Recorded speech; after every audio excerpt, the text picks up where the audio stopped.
His prophecies continue to capture the imagination of people, often re-emerging during times of crisis, uncertainty, or global change. However, while the allure of these prophecies is undeniable, it's important that we approach them with a healthy dose of skepticism. Nostradamus' predictions, while fascinating, should not be taken too seriously. They're vague, subject to retrospective interpretation. They lack scientific grounding, and they reveal deep flaws in human psychology. Through these lenses, we can better understand why Nostradamus' work endures, but also why we shouldn't place too much stock in it. One of the primary reasons why Nostradamus' predictions continue to resonate is their vagueness. His quatrains are written in such obscure language that they can often be interpreted in multiple ways. The ambiguity allows people to project their own beliefs and ideas onto the text, fitting his words to events after they've already occurred. Nostradamus' writing style was deliberately elusive, filled with metaphor, astrology, and anagrams. For instance, one of his most famous quatrains is often cited as predicting the rise of Adolf Hitler. From the depths of the west of Europe, a young child will be born of poor people. He who by his tongue will seduce a great troop, his fame will increase toward the realm of the east. At first glance, this quatrain seems impressive in hindsight. After all, Hitler was born in Austria in Central Europe and became infamous for his powerful oratory. But when you look more closely, you realize how open to interpretation this quatrain really is. There is no mention of Hitler by name, first off, nor are there specific details that unequivocally tie the prophecy to World War II. From the west of Europe could just as easily refer to any number of figures across history, and a young child of poor people is a description that fits countless historical leaders. The vagueness of this prediction allows it to fit a wide range of scenarios and characters across centuries. Moreover, Nostradamus' prophecies are often only correct in retrospect.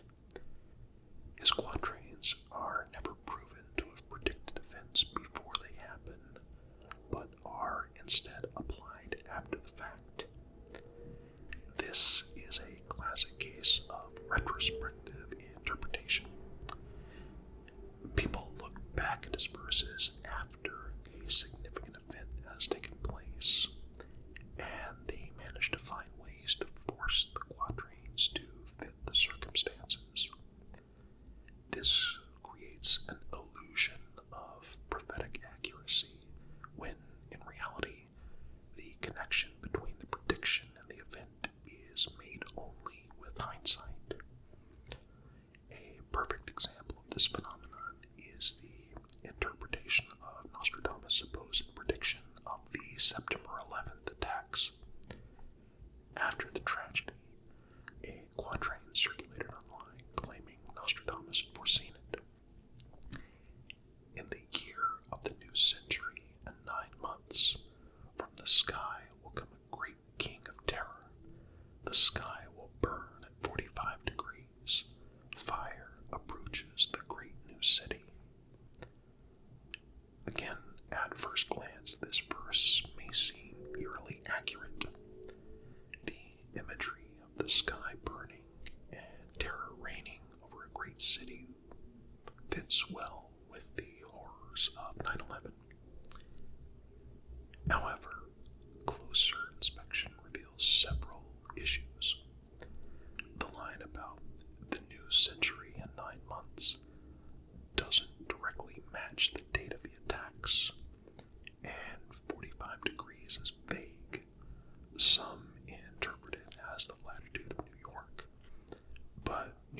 city's latitude is actually about 40 degrees. Moreover, much of the wording that circulated online was a fabrication created after the event to make Nostradamus' prediction appear more precise than it really was. The 9/11 prediction highlights how people can manipulate or retroactively assign meaning to vague words, creating a false sense of prophetic accuracy. This leads us to another important point. Nostradamus' predictions lack any form of scientific validation. Prophecy, by its very nature, is not based on empirical evidence, but rather on interpretation and belief. Nostradamus himself claimed to draw on astrology and ancient knowledge, but none of his methods were rooted in the scientific method. He didn't conduct experiments, gather evidence, or use logic to arrive at his conclusions. Instead, his predictions were based on an esoteric understanding of the world, relying on metaphor and mysticism rather than hard facts. The science, in contrast, depends on testable hypotheses and reproducible results. Nostradamus' prophecies cannot be tested or replicated, meaning they fall far outside the boundaries of what we consider reliable or factual. The quatrains provide no measurable criteria by which we could prove or disprove their accuracy before events unfold. This is why no one has ever successfully used Nostradamus' quatrains to predict an event before it happens with any specificity. An additional issue with Nostradamus' predictions is the inherent selection bias that surrounds them. The selection bias occurs when people focus on the prophecies that appear to have come true while ignoring the vast number that have not. Nostradamus wrote over 900 quatrains, but only a handful are cited as accurate predictions. Even in these cases, the connection between the prediction and the event is tenuous at best.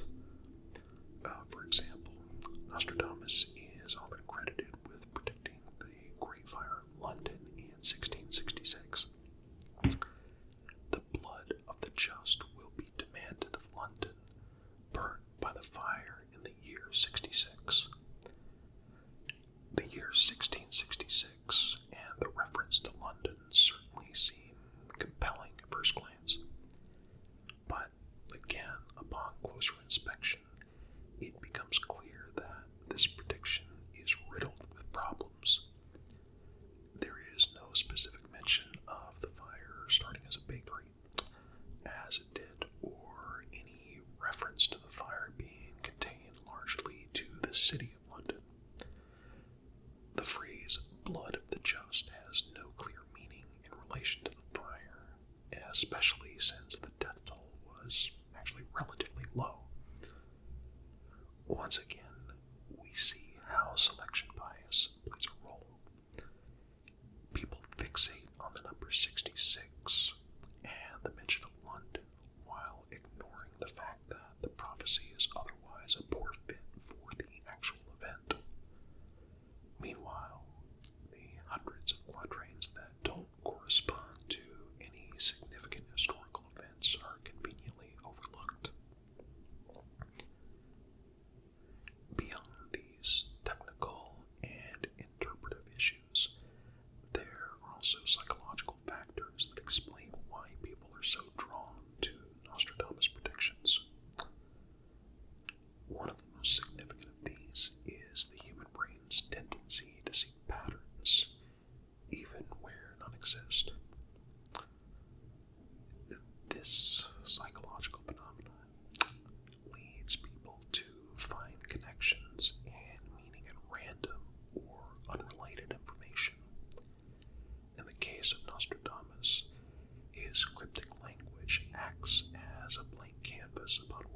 can impose their own interpretations. The brain is wired to seek order and coherence, and so when presented with vague poetic language, it tries to match that language to real-world events. This cognitive bias is further amplified by confirmation bias, where people actively seek out information that supports their beliefs while disregarding evidence to the contrary. For those who believe in Nostradamus' powers, his quatrains provide endless opportunities for pattern seeking, reinforcing their belief in his prophetic abilities. Consider the quatrain often said to predict the French Revolution. From the enslaved populace, songs, chants, and demands, while princes and lords are held captive in prisons, these will in the future, by headless idiots, be received as divine prayers. In this prophecy, Nostradamus seemingly foretells the upheaval of the French Revolution, where the monarchy was overthrown and guillotines became the symbol of the revolution. But upon closer inspection, the language is general enough that it could be applied to any number of revolutions or uprisings throughout history. Enslaved populace and lords held captive are themes common to many societal upheavals, and the reference to headless idiots could just as easily describe any period of instability where political leaders were executed. Once again, we see the effects of this bias as people impose specific historical meanings onto vague phrases. Finally, it's worth considering that Nostradamus lived in a time when prophecy and mysticism were far more accepted parts of the cultural landscape than they are today. People in the 16th century lacked access to the kind of scientific knowledge and understanding of the natural world that we now pretty much take for granted. Nostradamus' work reflects the thinking of his time, blending astrology, ancient texts, and mystical practices in an attempt to make sense of the world around him. While his work may have resonated with people in an era where superstition and prophecy held more sway, we live in a very different world today. Modern science provides us with powerful tools to understand and predict natural events, societal changes, and even political upheavals based on evidence, logic, and data. Nostradamus' predictions, with their vagueness and lack of verifiable accuracy, simply can't hold up to the rigorous standards of modern knowledge. So while Nostradamus' predictions have fascinated and captivated generations, they should be viewed through a critical lens. His prophecies are vague, open to retrospective interpretation, and they lack scientific validity. The selection bias inherent in how we remember his accurate predictions, and the psychological factors driving our desire to see patterns in his words, further demonstrate the need for skepticism. Nostradamus' work, though historically significant and culturally, admittedly, very interesting, is not a reliable source of future predictions. Instead, we should turn to the tools of reason, science, and critical thinking as we navigate the uncertainties of the future.